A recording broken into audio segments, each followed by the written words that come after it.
ಎಲ್ರಿಗೂ ನಮಸ್ಕಾರ. ವರಮಹಾಲಕ್ಷ್ಮಿ ಹಬ್ಬ ಅಂದ್ರೆ ನನಗ್ ಬರೀ ಅದು ಹಬ್ಬ ಅಲ್ಲ, ಅದು ನಂಬಿಕೆ, ಕೃತಜ್ಞತೆ ಮತ್ತು ನಮ್ಮ ಮನೆಯ ವರಮಹಾಲಕ್ಷ್ಮಿಯ ಮೇಲೆ ಇಡುವ ಭಕ್ತಿಯ ಸಂಭ್ರಮ. ಈ ದಿನ ನಾವು ಮಾಡುವಂತಹ ಪ್ರತಿಯೊಂದು ಪೂಜೆಯಲ್ಲೂ, ಪ್ರತಿಯೊಂದು ಆಚರಣೆಯಲ್ಲೂ ನಮ್ಮ ಮನೆಯ ನೆಮ್ಮದಿ, ಸಂತೋಷ, ಸಮೃದ್ಧಿಗಾಗಿ ಪ್ರಾರ್ಥನೆ ಕೂಡ ಇರುತ್ತೆ.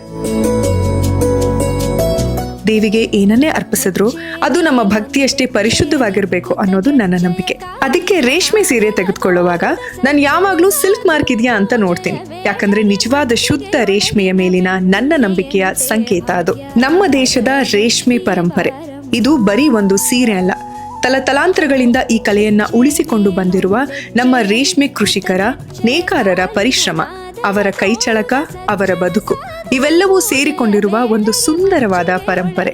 ಈ ವರಮಹಾಲಕ್ಷ್ಮಿ ಹಬ್ಬ ದಿನ ಪ್ರತಿಯೊಂದು ಸಂಪ್ರದಾಯವನ್ನ ಪರಿಶುದ್ಧತೆಯೊಂದಿಗೆ ಆಚರಿಸೋಣ. ಪ್ಯೂರ್ ಸಿಲ್ಕ್ ಮಾಕೊಟ್ಟಿಗೆ. ಹಾಗೆಯೇ ಆ ವರಮಹಾಲಕ್ಷ್ಮಿ ತಾಯಿಯ ಕೃಪೆ ನಿಮ್ಮೆಲ್ಲರ ಮೇಲಿರಲಿ.